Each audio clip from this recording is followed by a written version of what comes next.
Lots have happened in the last 2 weeks. Let's dig into it. So the last, 90 to 120 days, mortgage interest rates have been driven by one headline. And of course, it is the US-Iran conflict in the Middle East, and it has been the driving force. We talked about it for multiple weeks in a row, right?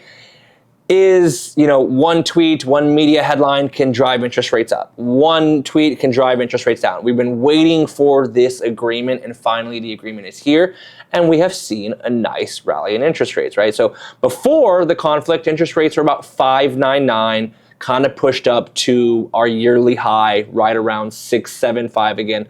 Of course, this is according to Mortgage News Daily. Right now, back down to about the 6.5 level. So again, we have seen some reprieve. So overall, this has been it's a good past 10 days that we've seen interest rates come down. Now the question remains, like, will this hold? Will this change, right? Who knows, right? But I can tell you, I am glad this is over. I want to get back to a market that is driven by market data, right? Not a headline, not this, right? So overall, we have seen about a 0.5% increase since when it started, but now we can get back down to the data. So other than that, we had Iran in the US news. We had some other major news happen last week. We had the new Fed chair, Kevin Warsh, have his first meeting. And some people have different opinions about this meeting, and I'm here to give you mine. So Kevin Warsh came out a little bit more hawkish. And what hawkish means is basically higher for longer, believes interest rates, inflation, things like that. Not the best when you're a loan officer or you're a real estate agent, or if you're in just the housing industry and you are hoping for lower interest rates in the immediate, right? Let's go back, reverse about a year, reverse about 6 months, right? That's the whole concept. Oh, we're gonna remove Jerome Powell. We're gonna get a new Fed chair, right? Remember, the Fed chair is supposed to not be politically influenced. The Fed is 100% independent, but you have this conflict. Okay, well, is the Fed chair gonna be independent, right? Trump elects who it is. So are they going to be independent? Are they going to be influenced? And that's just that biggest concern. Well, Warsh came out and he made it clear, and he was actually probably a little aggressive the other way, that he is independent. He has his own opinions. So again, rewind a year ago, people were like, oh, May is going to happen, June's going to happen, we're going to get this new Fed chair, and we're going to see interest rates fall, okay? Well, not what happened at our first meeting. Actually, the opposite. Again, hawkish. He was talking about, hey, we have inflation, we could see higher for longer. He was doing all that. So the market didn't react positively.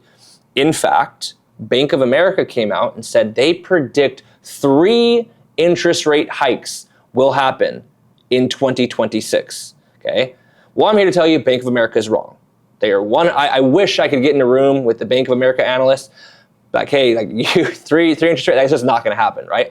I'm actually here to say the market didn't react favorably to Warsh's speech.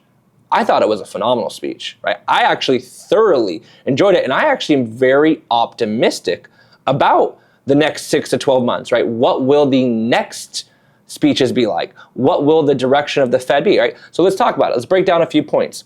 So first, he talked about an uneven policy. So when the Fed sets a monetary policy, it's about, hey, let's slow down our crazy growth, right? But the world is not the same. You're seeing incredible growth in tech and AI. You're seeing such capital, expenditures.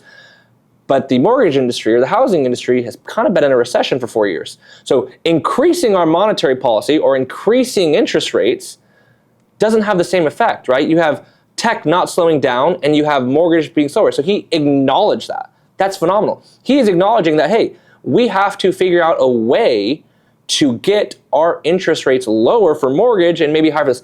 How he's going to do that? I don't know. We're going to have to wait and see. But that is just great to see that he is acknowledging that. He was hyper aggressive with the concept that they need to get back to 2% inflation.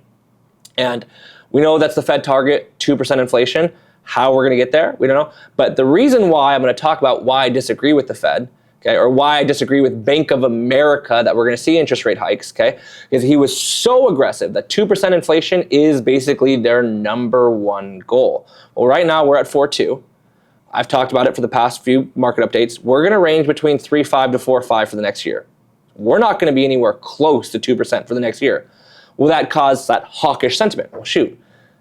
Inflation is the number one thing we care about. We're not going to be anywhere near 2 for the next month or the next year.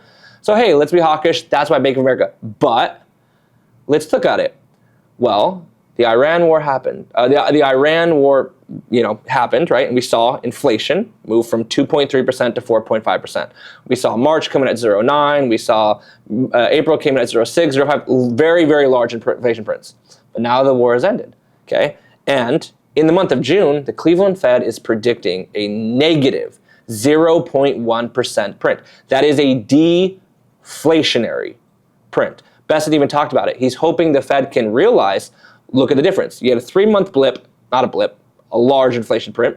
Now we have a deflationary month, okay? So if the Fed can see, we had a deflationary month once the war is over, maybe inflation isn't going to. It's still going to take a full year. Remember that. Right now we're at 4.2, 3.9.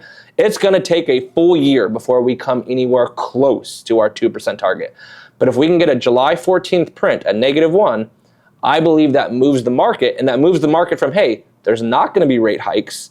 Bank of America, the market's kind of predicting a 50-50 chance. Bank of America is predicting 3.